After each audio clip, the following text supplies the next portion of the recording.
Up next, Authentically Detroit welcomes the founder of Urban Solace Yoga and Wellness, Michelle Renaud, to discuss the importance of mental and physical health. But first, this week's hot takes from Bridge Detroit, Detroit City Council to assemble commission to represent renters, and Detroit Animal Keeping Ordinance headed to council for a vote. Keep it locked. Authentically Detroit starts after these messages. Founded in 2021, the Stoudemire is a membership-based community recreation and wellness center centrally located on the east side of Detroit. Membership in the Stoudemire is available on a sliding scale for up to $20 per year or 20 hours of volunteer time. The Stoudemire offers art, dance, and fitness classes, community meetings and events, resource fairs, pop-up events, the neighborhood tech hub, and more. Members who are residents of the east side have access to exclusive services in the Wellness Network. Join today and live well, play well, be well. Visit ecndetroit.org. Hey, y'all, it's Orlando. We just want to let you know that the views and opinions expressed during this podcast episode are those of the co-hosts and guests and not their sponsoring institutions. Now, let's start the show.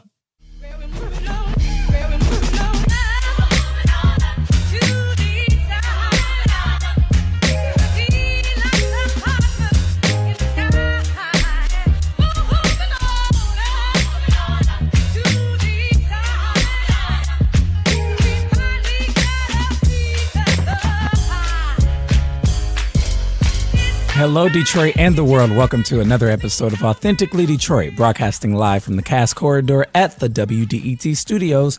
We are content partner to BridgeDetroit.com. I'm Orlando Bailey. And I'm Donna Givens-Davidson. Thank you for listening in and supporting our efforts to build a platform of authentic voices for real people in the city of Detroit. We want you to like, rate, and subscribe to our podcast on all platforms. Happy belated Mother's Day to all the mothers out there. Hope you enjoyed your Sunday. It was a beautiful day here in the city of Detroit. Absolutely sunny and gorgeous. Beautiful. Yes. Donna, how was your Mother's Day? It was wonderful. You know, it's Mother's Day is a little bit hard always because of loss. Mm-hmm. But now as a grandmother to two grandchildren, there's a whole nother side to Mother's Day that I celebrate. The mother of my children, mothers of my grandchildren. So it was really good. Yeah. Michelle, how was your Mother's Day? It was lovely, very relaxing. Same thing with loss with respect to grandparents. My grandma, both American and Canadian, but I was able to spend time with my mom, so it was awesome. Awesome. So I had the most fascinating Mother's Day story. We're sitting in a hotel lobby, downtown Detroit. In walks Patti LaBelle. Oh, wow. You hear me? Patti LaBelle walks in like she is a regular person, and we're all like doing a double take trying to ascertain whether or not if that was her or not, if that was Patti. And then like it had really occurred to my mother that it was Patti LaBelle. She jumped up. Oh my God, it was Patti. Patti was long gone by. She came back out eventually, but she was at the Fox with Elle DeBarge for Mother's Day, and we were sitting in the hotel lobby where she was staying, and she walked through twice, and it was really cool to see the Patti LaBelle. That was fun. Patti LaBelle has such a resonant place in my heart, not just because of the music she made when I was young, but she really meant a lot to my mother. When my mother got divorced, the song On My Own came out, and it was my mother's anthem, and it actually helped her to release. You know how music takes you there? So when I can't think of Patti LaBelle without thinking about my mom. Wow. And I can't think about my mom without missing her. Yeah. So it's a beautiful thing, because Patti LaBelle is her, we all have people who sing for us, and she sang for my mom. Oh, I love that. I love that. It was really cool. I was like, I planned that. Your Mother's Day is May. You're welcome. If you didn't know, May is Mental Health Awareness Month, and this year, by recommendation of our social media intern, Jalen, we decided to invite doting mom, urban bohemian, boat dweller, and Detroit's beloved yogini, Michelle Renaud. Michelle, welcome to Authentically Detroit. Thank you so much for having me. We are really, really happy to have you. It's another beautiful day here in the city of Detroit. Donna, you've had an interesting day. I have. So I have been on this campaign, this crusade to get Facebook to remove a social media post that is fraudulent, where somebody has been scammed, and our board chair, Charles Walker's identity has been taken over by somebody. And because his identity has been taken over, this person is selling cars, saying $1,800 for this 2013 Honda Accord and pretty pictures. It's in great shape. Just send $500. So I reported it as a scam. He's reported it as a scam. He's been to the police. But what really got me was when people started posting threats to him and his reputation on Facebook. And so I took it upon myself to continually post this. And so today, Facebook removed the post and told me I violated community standards. And when I tried to appeal, then they suspended my account, which has never happened. I've never violated free speech standards. So I'm trying to explain what happened, and they verified my identity and they reinstated my account, but they never allowed me to explain why I keep saying that this guy's a scammer. So I went online and I called the number that popped up on my phone for Facebook, and I called scammers who then proceeded to scam me and tried to get me to empty out my business accounts to send the money and tell nobody.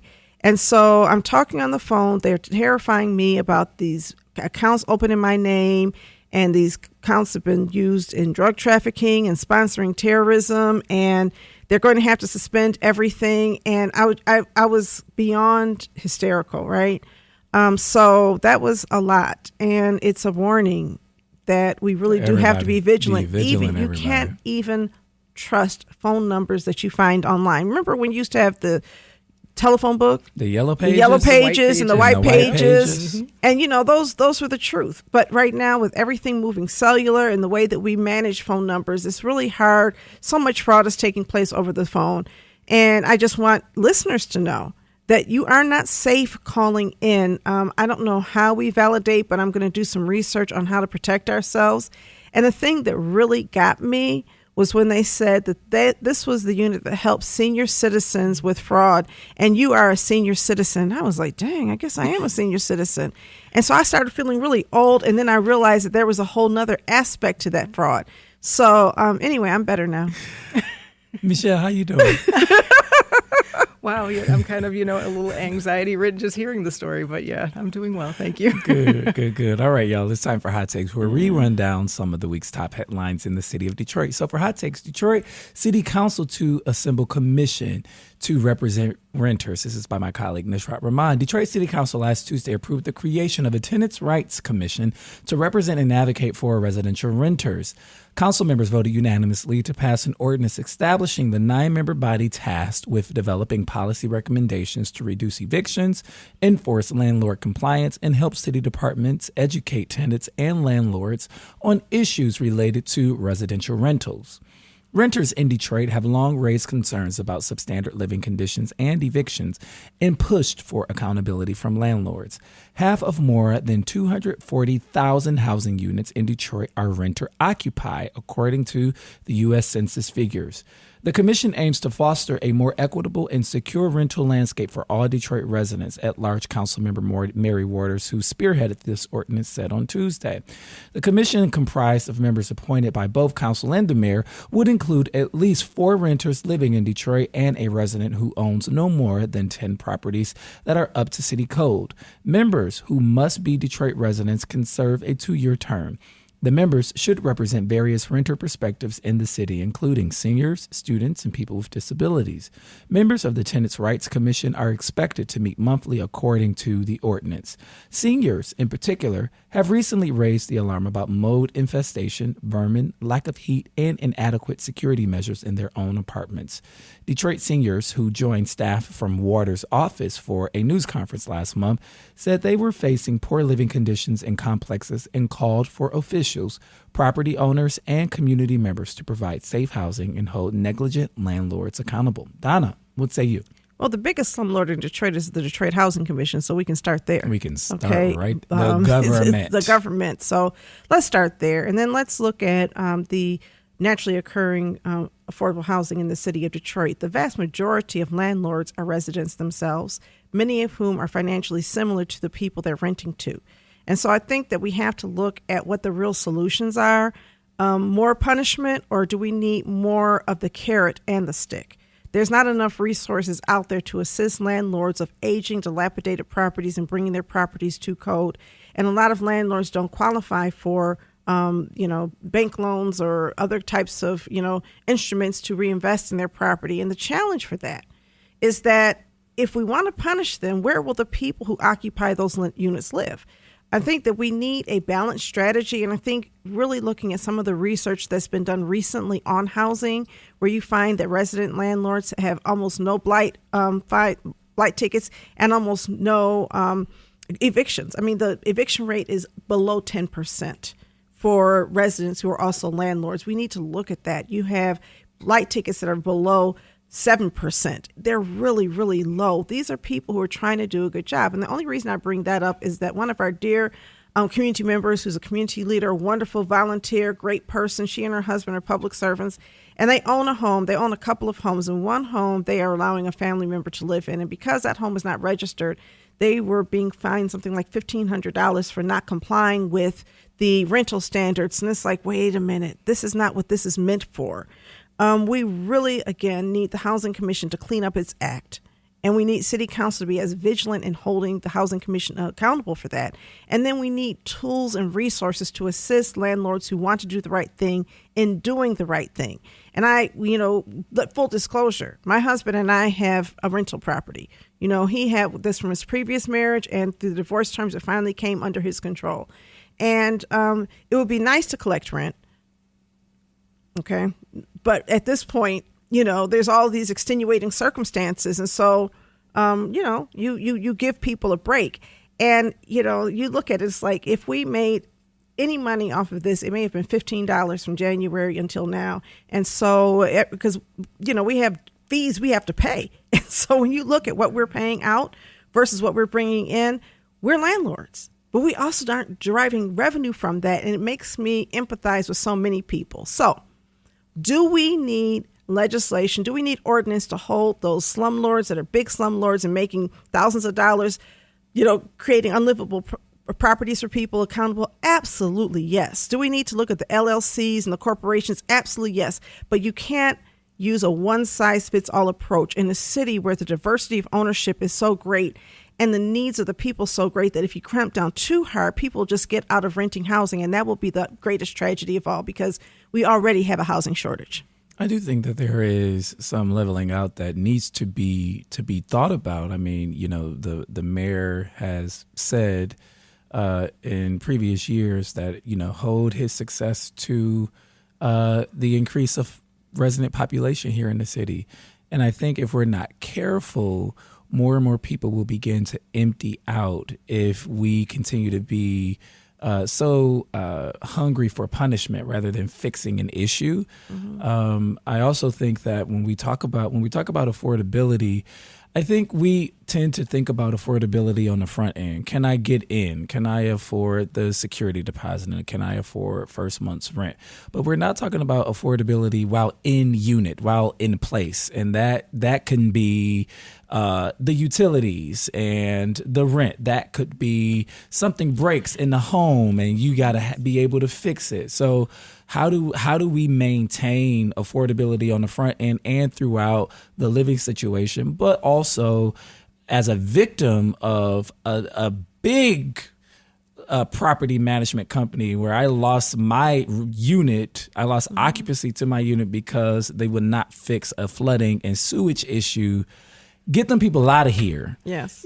Fix that. And Outlier Media has been doing a series, I think a magnificent series on the Detroit Housing Commission and how they are one of the biggest slumlords in the city of Detroit, or if not the biggest. They are, because they own so much property. They own a lot of property. And their property is at most. So we got to be able to hold, government also has to be able to hold the mirror to itself and keep itself accountable with our help, because they would only do that with our demand. But it starts with them holding themselves accountable. I think there's that, I don't try to quote scripture that often, but, get that whatever out of your own eye, that log out of your own eye before you criticize what's in mine. Preach there. I think when government does that and people are living in horrible conditions in so many places, then it doesn't look like it's sincere. We have a government that is willing to invest hundreds of millions of dollars in downtown developments. And if that hundreds of millions of dollars was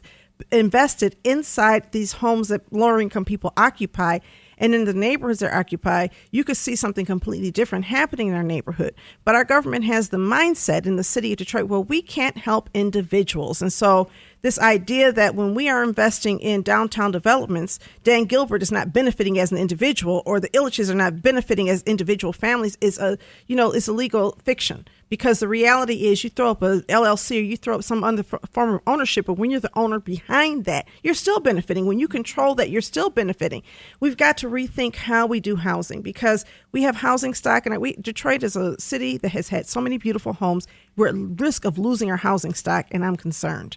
I'm concerned too. We were out canvassing, and we came across this apartment building, and half of the apartment building had no roof because there was a fire, but the other half of the apartment building still had tenants in there. And so we were talking to a man, I will not mention his name, and he was saying, I had to save my grandson from this fire. This fire happened over 10 years ago, and the building still is not fixed. And I'm saying to him, Mr. So-and-so, can we look into this? Can we tell your story? Can we hold somebody accountable? And you know what he says? He says, no. He says, no, you cannot. He says, no, I will not tell you who the owner of the property is. You know why? Because my rent is stabilized. I will not be able to afford to move anywhere else and pay what I'm paying currently. So this is a really fragile situation, and I think we need to be looking at it from all angles. It was riveting listening to him. He told us his story. He was like, "No, but y'all can't tell. Y'all can't print it. We're not. That's why I'm not even going to tell you where the building is." But it was. I'm looking at the building. Half of the building is open. The roof is shattered. I mean, it was a fire. Yeah. And so we have to do better here. I think we need a rental housing task force. I think we need some people to come together who are industry experts, tenants, landlords, and I think we need to really dissect these issues and be a little bit more specific and nimble about what's happening. Do you have somebody who is collecting rents and has the capacity to pay and is just choosing not to pay? Do you have somebody who's purchased housing with no intent of fixing it up? Or do you have somebody who is renting out housing and the roof caved in and now they don't know how they're going to fix it up? Those are all specific types of issues. And I don't know that you can use a one-size-fits-all approach, but I do know that the problem is serious enough that it deserves more than just, a punitive, as you pointed out, Orlando, a punitive response. It deserves a real thoughtful response so that the idea is that everybody walks away whole. Yeah. And except for the slumlords. The slumlords, we want to run them out of town, right? If you're here and you're just making money profiting off of people, and we know who they are. The funny thing is we know who they are. These are the people who got more housing when the Stellantis plant was built because we were trying to engage in land deals. These are people who have had blight tickets erased, but had millions of dollars in blight tickets. We know who you are, and we're not acting on them, and we don't need a new ordinance for that. We just need enforcement. And then with others, in this complex system of affordable housing in Detroit, we just need lots and lots and lots of solution. And then we need the money to support all of our ideas. Yeah. All right. For hot takes, Detroit Animal Keeping Ordinance headed to council for a vote. This is by Jenna Brooker and Colleen Soroka from the Detroit Documenters. The City Planning Commission on Thursday advanced a proposal to allow Detroiters to keep chickens, ducks, and honeybees. Planning commissioners voted 6-1 to move the ordinance along to Detroit City Council for a vote, but with a few tweaks. Kamani Jeffrey, a City Planning Commission staffer, said Thursday that the commission will work with the Detroit Law Department with the aim of getting the proposal on the council's formal session agenda before its July 31st recess. The ordinance, spearheaded more than a decade ago by Detroit Council President Pro Tem James Tate, would allow residents to keep 8 chickens and/or ducks for personal consumption and honeybees. Details about honeybee hives are still being ironed out, but the ordinance as written would allow 2 honeybee hives per household. City Planning Commission Chair Donovan Smith said he's got his fingers crossed that the ordinance will be approved. Residents showed an upswelling of support for the ordinance at Thursday's hearing. A petition with 555 community signatures and 60 letters of support from urban farmers were presented to commission staff. 1 letter of opposition was submitted. Commissioner Gwen Lewis cast a lone no vote. Earlier in the hearing, Lewis raised concerns about rodents and odor control, researched that livestock attracts coyotes, and suggested creating a separate ordinance to address beekeeping. Donna, what say you? Well, let's start with beekeeping. Yeah. Beekeeping is already controlled by state law. It doesn't need to be in this ordinance, and there's a number of people trying to separate it from the ordinance. Right now, you can keep up to 6 beehives per acre, and so this actually reduces the number of beehives that people can keep. This is why some people want to remove that.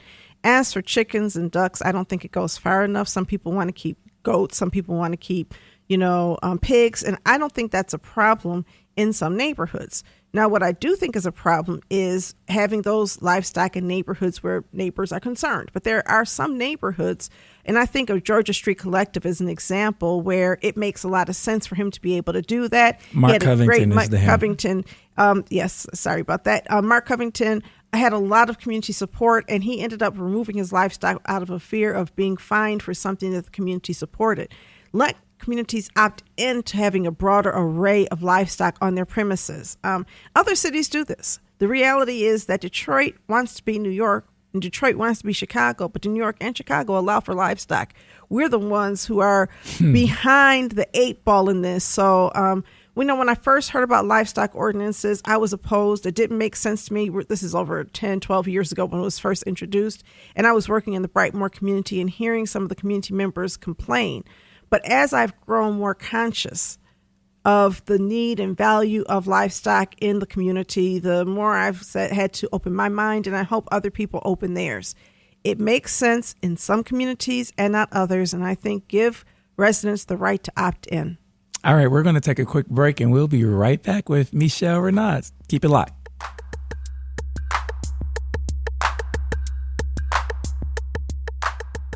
Bridge Detroit is your news and engagement platform that is telling the stories of Detroiters rooted by community priorities. Started in 2020 by Pulitzer Prize-winning journalist Stephen Henderson, the newsroom has already established its footing as the go-to source for hyper-local perspectives that ask the hard questions, brings accountability, and searches out real solutions. It's free to become a member of this award-winning news organization. Visit bridgedetroit.com today to sign up to receive the news delivered right to your inbox. Bridge Detroit, by Detroiters, for Detroiters.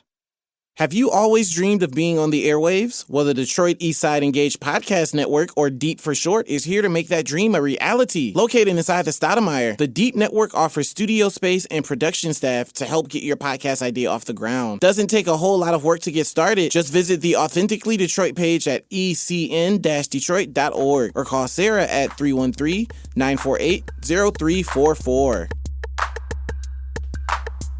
Welcome back, everybody. We are here with Urban Solace founder Michelle Renaud. Was born and raised on the northwest side of Detroit.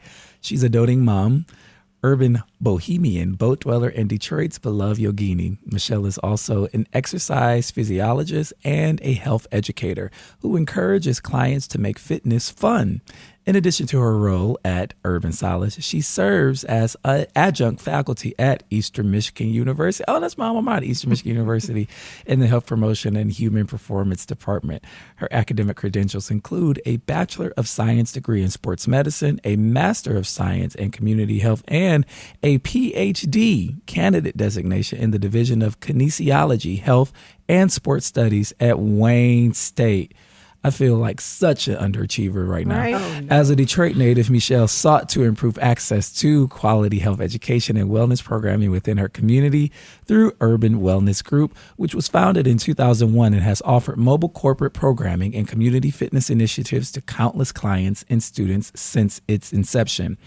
As an experienced registered teacher with Yoga Alliance, Michelle has over 25 years of practice on her mat. Somebody lying. She don't look old enough to have 25 years of experience. Yoga's doing something right. Yoga's doing it. As an educator and lifelong learner, she became an avid practitioner after sustaining a severe knee injury in 1997 that sidelined her for her passion from running. Incorporating yoga into her rehabilitation plan helped her discover its functional fitness benefits. Michelle obtained the first of 3 yoga certifications in Montreal, Canada, and has been an advocate of the practice ever since. Urban Solace is, am I saying the right? Solace or Solace? Solace. I don't know what I'm saying. Urban Solace is the proud producer of the longest running free outdoor yoga program in downtown Detroit. They've been providing fun and fitness on the riverfront to thousands of residents and visitors since 2007. Wow. Quite a background, Michelle. Doctor. Doctor. Soon. Soon to be almost. doctor. Less than a month. Yeah. She's doctor.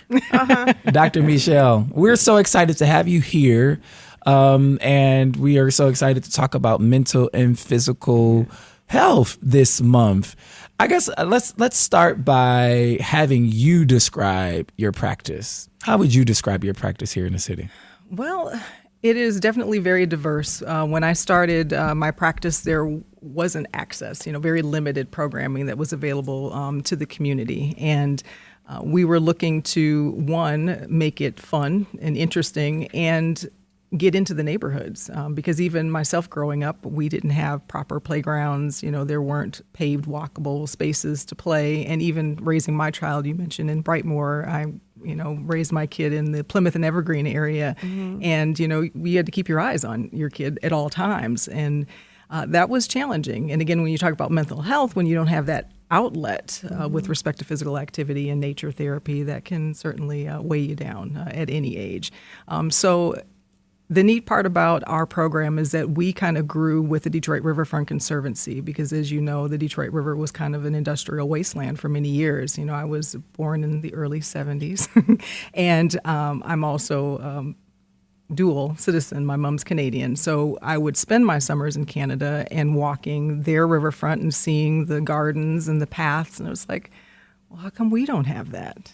So it's been interesting to be a part of that development and to offer programming in that area. So our summer programming is actually in Milliken State Park, and we start the first week of June and we go through the end of September. I'll be seeing y'all out there. I'll be seeing them out there. It's amazing because, most Detroiters, most people are not conscious of the intersection between health and fitness, between yoga and the mind, body, and soul mental connection health. Yeah. is there, right? Yep. And so we have a staff person, our director of the Stoudemire Wellness Hub. I don't know if you know Naomi Cawthorn, but Naomi actually started a business, Root to Bloom, that's really rooted in those same concepts. And we've been doing yoga at our Stoudemire Wellness Hub, and there's been a lot of resistance to yoga.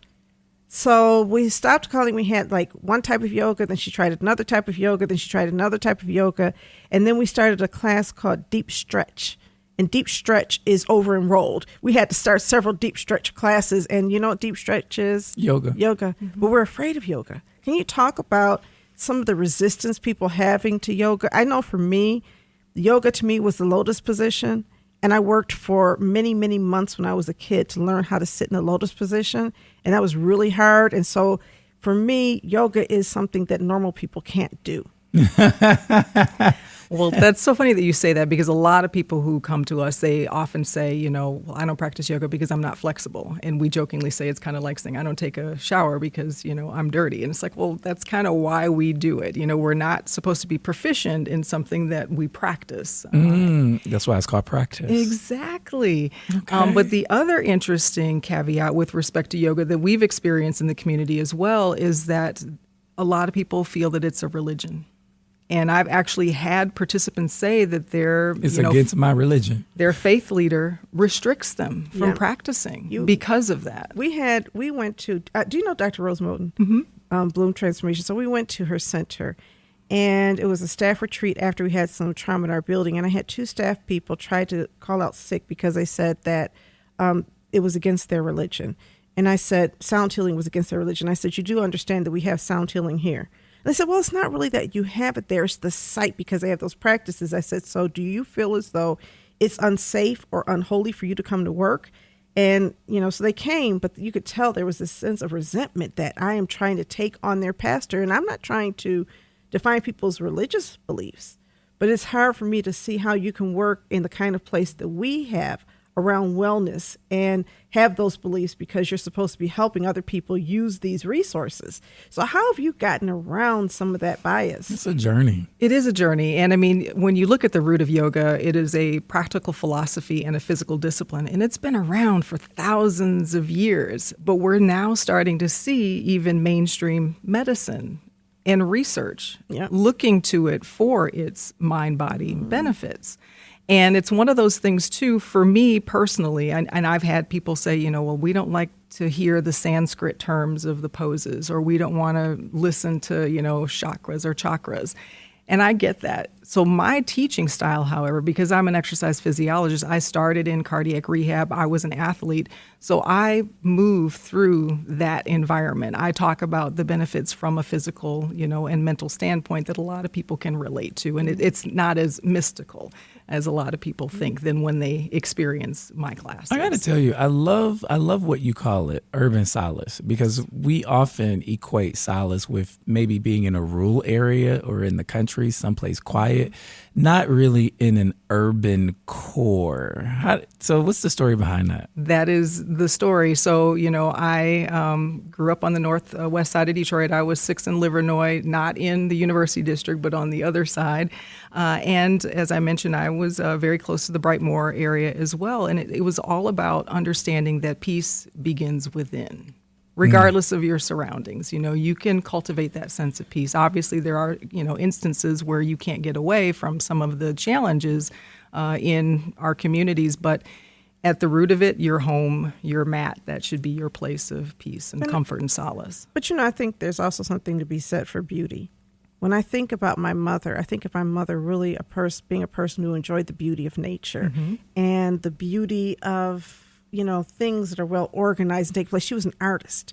And as we work with people in the community, and Orlando used to work at Eastside Community Network, and he worked with community engagement, a lot of what we did was we helped people create these islands of solace inside of their neighborhoods on that empty lot next to them so that you don't have to move. You can change things around and create that. And there's something about that where you can see lives changed when people create that beauty. Because I think a lot of times there's this mindset that people just have to live like this, and we don't. We can learn new practices. It's very exciting to me to see people become empowered in that way. I want to talk to you a little bit about your background, because you said you're an athlete. And as we were reading through your biography, I was like, she's probably an athlete. What kind of athlete were you? So nothing collegiate, but I started in high school running track. Yeah. And, I was about team sports, but as an only child, I gravitated toward the individual aspect. It was about your performance, and obviously your performance certainly benefited the team, but it was, a little bit of a kind of self gratification to push yourself, to whatever that limit is. The challenge, however, is that, athletes develop the ego associated with competition as well. And so I tell the story that I came to yoga because of an overuse injury. I used running for many years as an outlet. You leave it on the pavement. I used to run 6 to 10 miles, 4 to 5 days a week. I would train clients. I would run with them for their first, race. And during a client's first 15K, last 5 minutes, felt like I got shot in the knee with an arrow. And I always ask, what do you think I did at that moment? Not the injury, but at that moment, what do you think? You kept running. Absolutely. You kept running. I kept running. Mm-hmm. Well, I'm a track mom. I've got 2 track kids. And I remember one time my daughter was on crutches, and she had stress fractures. And so she goes and she's on crutches, and she goes to the coach and she begs him, don't take me off the relay, and the remnants of that are still there, right? And the overuse injuries are still there. You don't, as you get older, you start having those things resurface in certain ways. Mm-hmm. Yeah. Yep, absolutely. So I went to yoga on a dare. I had always recommended yoga, this is in my 20s, as a modality for older adults because it's gentle, it helps with flexibility. But it was the first and the last time that I ever recommended something that I hadn't tried myself. So after that knee injury, that race, I was out for 8 months. And I was a power lifter as well. I couldn't lift anymore. I couldn't run. So I had to try something different. And what did you go through mentally? Because this is what you prided yourself on. Like, what was going on through your mental? I needed to find an outlet. Yeah. And that's why I was open to trying whatever I could. Yeah. Because there is, the runner's high, there is the release of endorphins that I was drawn to. And I thought that if you weren't pushing your body to your limit, you weren't going to get those benefits. It's so funny because as a mother, I noticed that when my 2 children, 2 of my 3 were really, into track, And during track season, and they did indoor, they did outdoor, and then they did school track. So track season was most of the year, right? You just got like a couple months off to Barely. heal everything, and then you're back out. But, during track season, I could see the change, not just in the physical health, but in their mental health.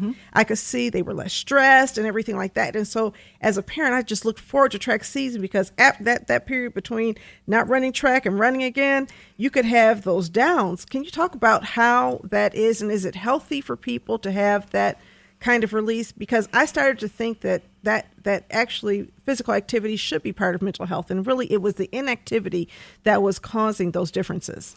And that's a good point. The challenge, however, though, is you need to have cross-training, because I tell people all the time that running track saved my life, because as an only child from a biracial family, not fitting in, the physical aspects of not fitting in as well.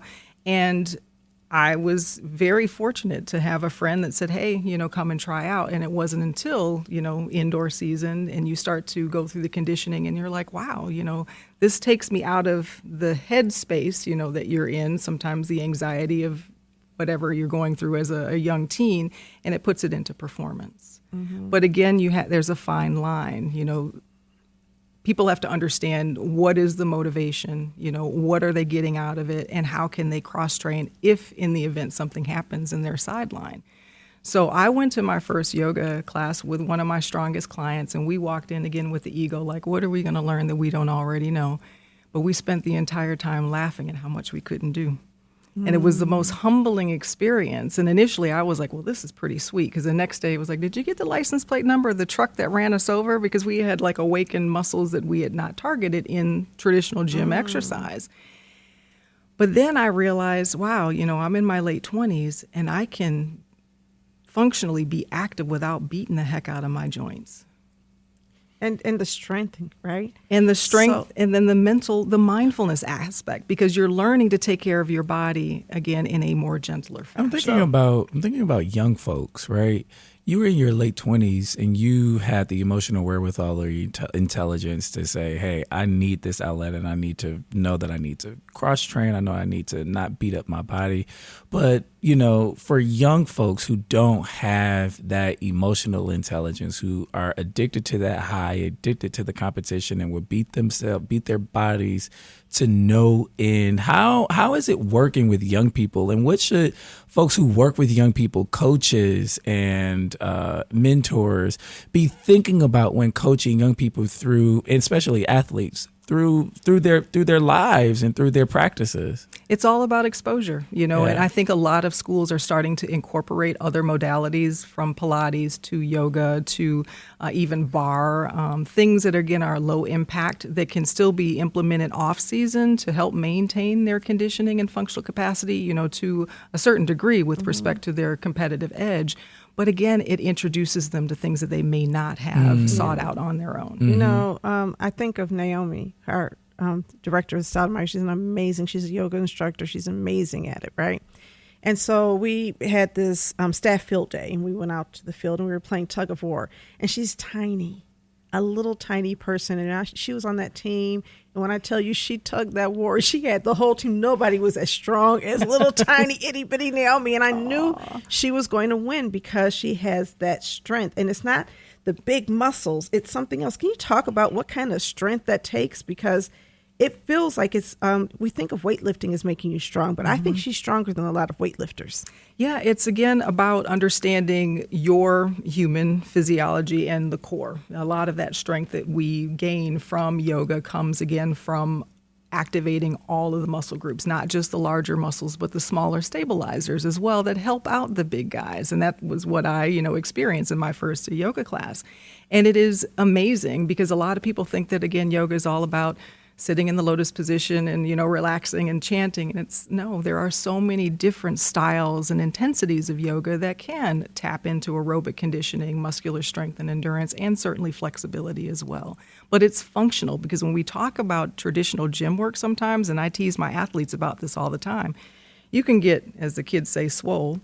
But can you then scratch your back or adjust your own collar or reach down and touch your toes? Oftentimes their hamstrings are so tight, and their rotator cuff muscles won't allow for full range of motion. but yoga is functional. And again, you're able to do a lot of the things, maybe not to the same power output, but again, functionally, it is definitely impactful. All right, we're going to take a quick break. We want to give a shout out to our social media intern, Jalen, who graduated from Wayne State. He graduated with a business degree, but also in yoga. Maybe we'll get him on the mic. Keep it locked. We'll be right back. That's what I did.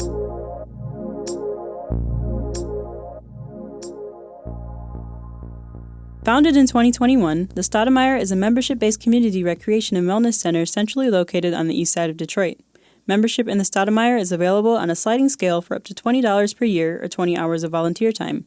The Stoudemire offers art, dance, and fitness classes, community meetings and events, resource fairs, pop-up events, the neighborhood tech hub, and more. Members who are residents of the east side have access to exclusive services in the Wellness Network. Join today and live well, play well, be well. Visit ecndetroit.org. Bridge Detroit is your news and engagement platform that is telling the stories of Detroiters rooted by community priorities. Started in 2020 by Pulitzer Prize-winning journalist Stephen Henderson, the newsroom has already established its footing as the go-to source for hyperlocal perspectives that ask the hard questions, brings accountability, and searches out real solutions. It's free to become a member of this award-winning news organization. Visit bridgedetroit.com today to sign up to receive the news delivered right to your inbox. Bridge Detroit, by Detroiters, for Detroiters.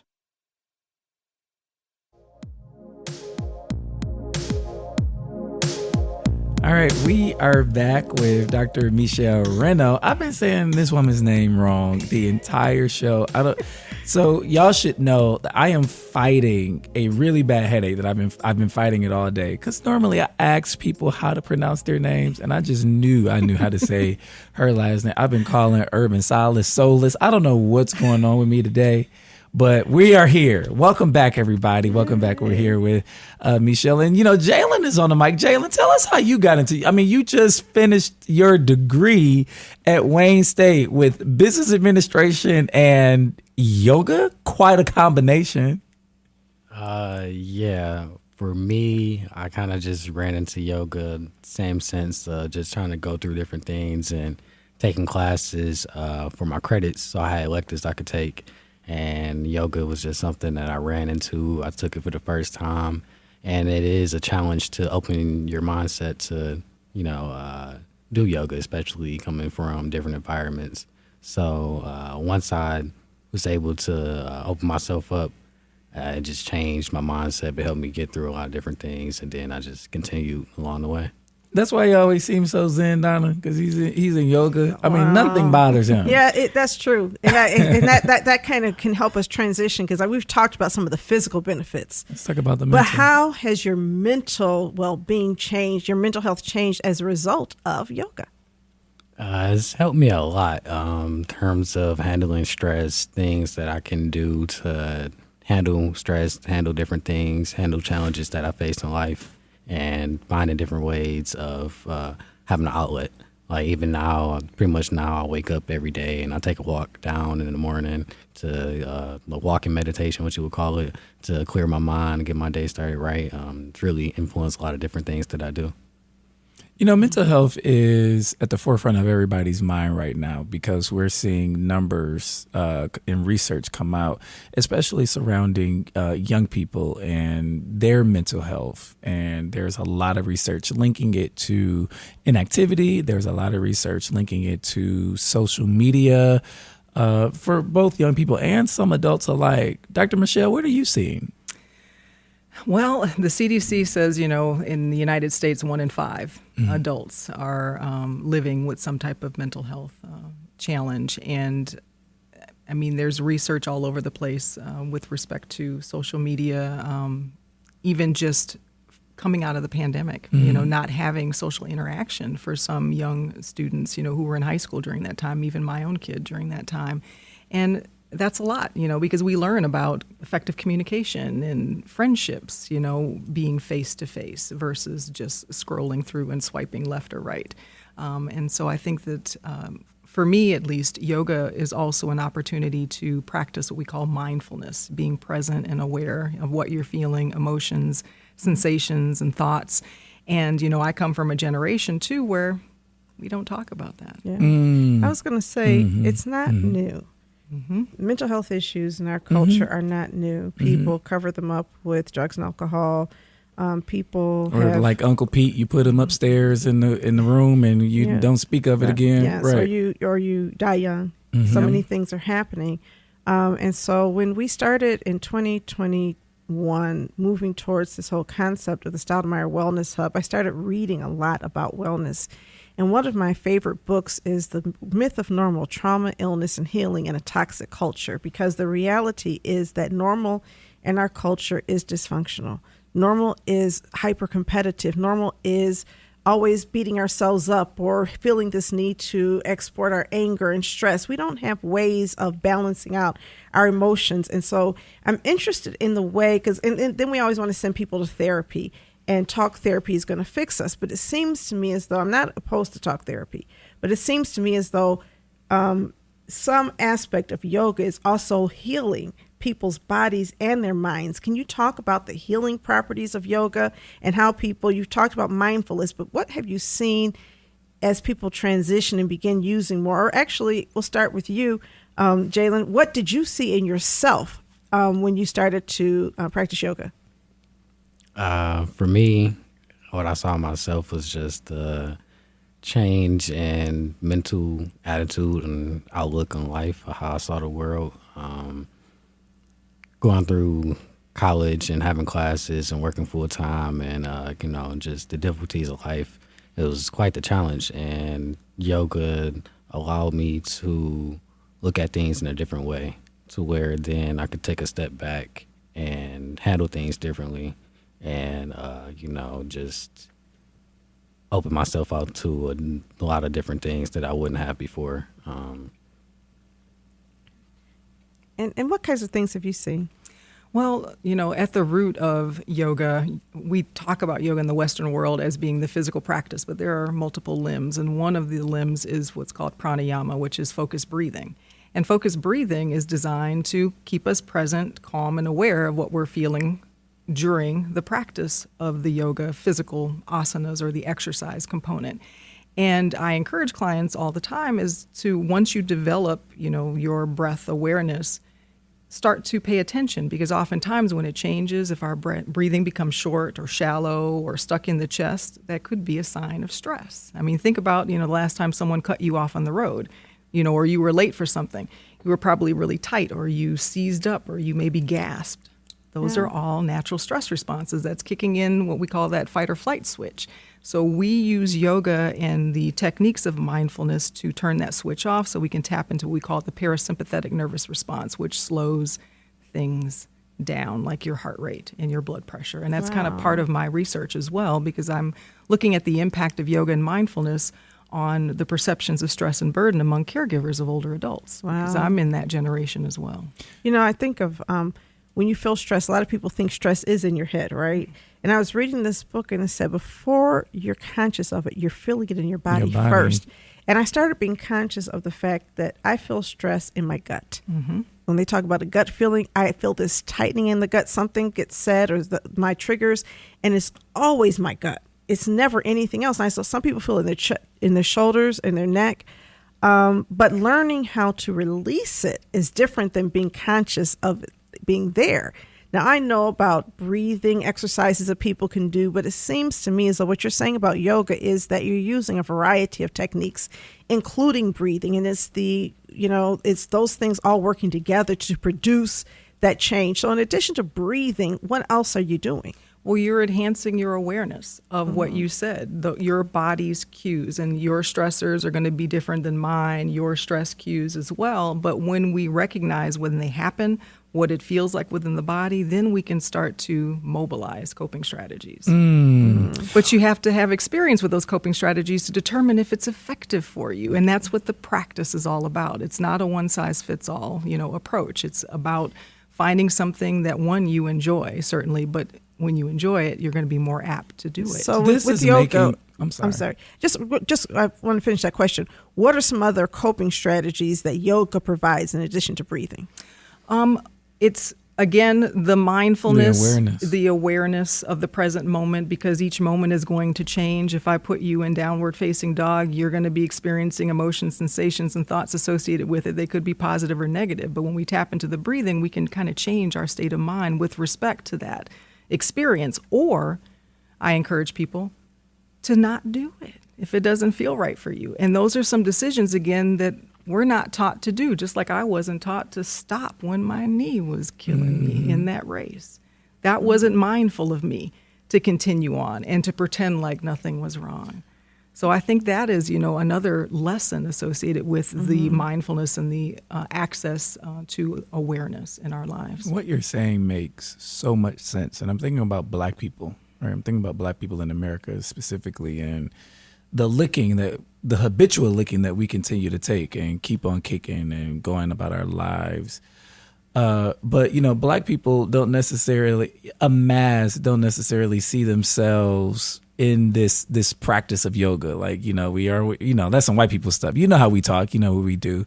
Why is it important for us to, become a little bit more aware and conscious for this to be a practice that we should consider just as a people in this country? Because of all the stressors, everything that we are challenged with, that a lot of people don't understand, from our living environment, from the prejudices, and even how we respond in situations.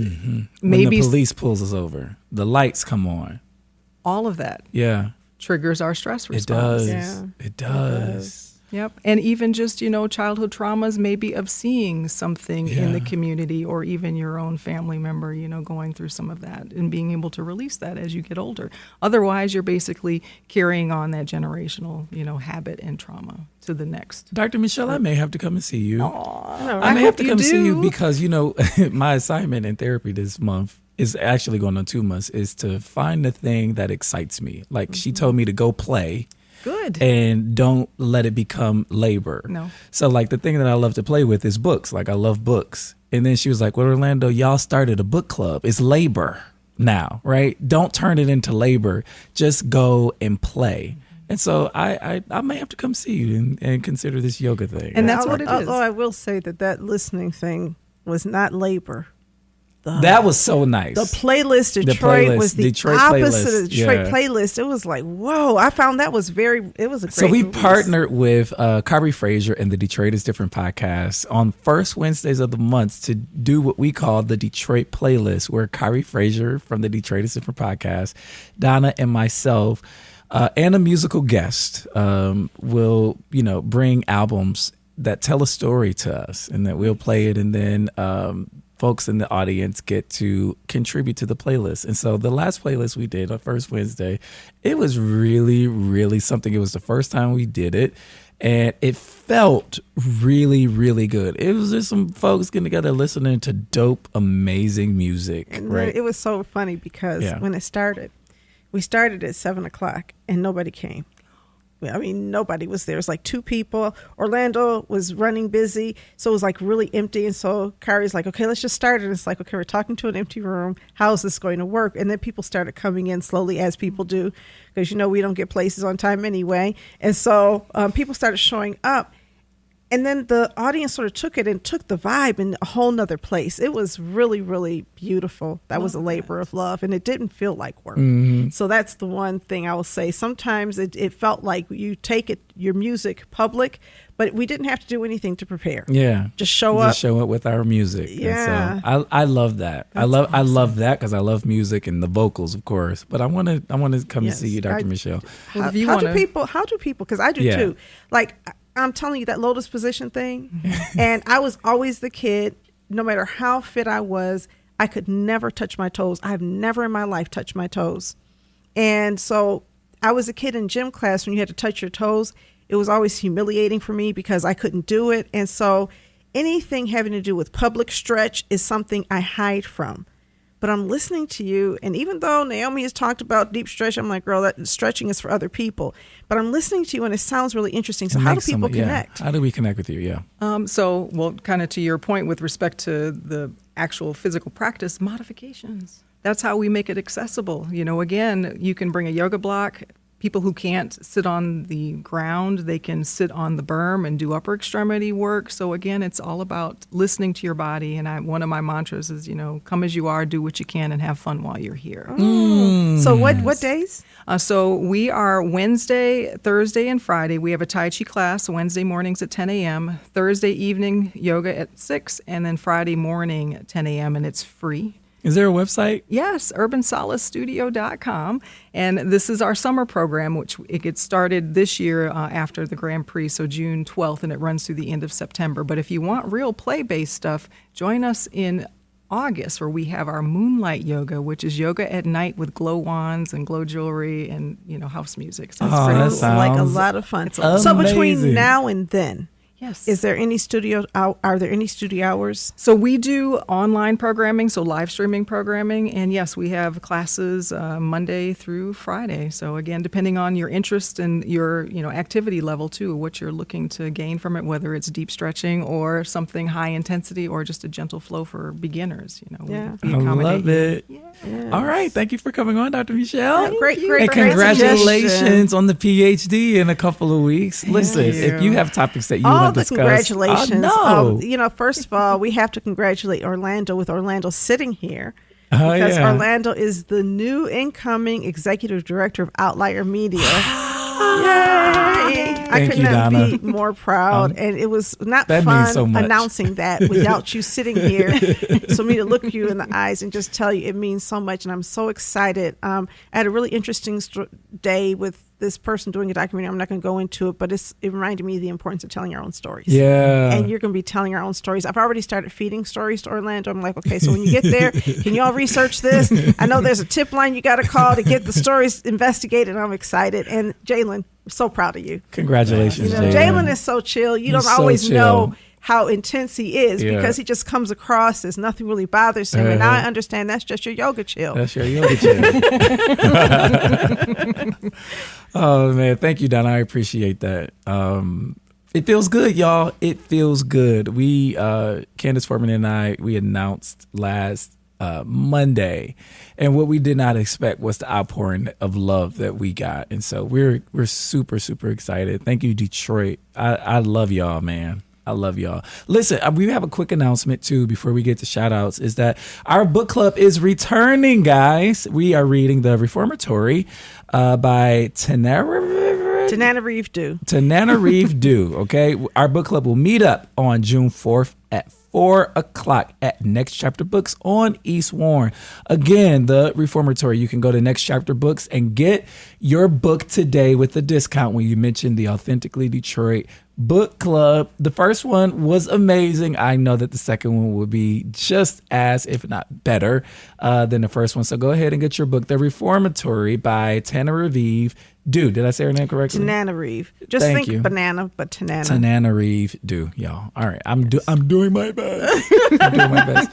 All right. If you have topics that you want discussed on Authentically Detroit, you can hit us up on our socials at Authentically Detroit at Facebook, Instagram, and Twitter, or you can email us at authenticallydetroit@gmail.com. All right, it's time for shout outs. Donna, do you have any shout outs? I just want to shout out all the mothers. Happy Mother's Day, it's y'all. Mother's Day, and I think mothers make the world go round. I'm so proud of us for all that we do and all that we sacrifice. And so often we get blamed for everything that goes wrong in society. But it's so rare that we get supported and really, truly lifted, especially when we're single mothers. It's like, well, there must be something wrong with you. So shout out to all the moms, especially to the single moms. I know the job is hard, and many of us would not be here without you.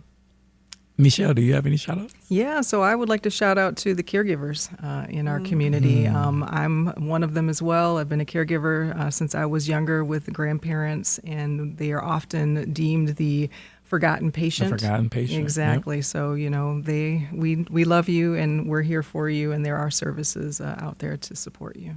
All right. And we got Jalen on the microphone today. Jalen, do you have any shout outs?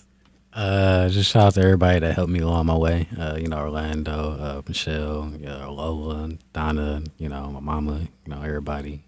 I know, man. We're so proud of him. So proud. All right, guys. Until next time, we'll see you soon. Oh, you didn't have any shout outs? No. All right.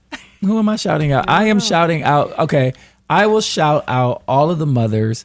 Oh, I will tell you this. I will shout out the amazing team at Bridge Detroit. When we had to have the conversation about my departure, it was emotional. It was a lot. The team is going to be okay, but we had to talk through it, and we had to love each other through it. I love them so much. They're a magnificent team. And shout out to my new team at Outlier Media. I'm really excited to get started on June 3rd. And shout out to Patti LaBelle for being dope coming through the hotel. That was amazing. Y'all made my mom's day. So, those are my shout outs, Donna. Thank you for making me do them. All right, y'all. Until next time.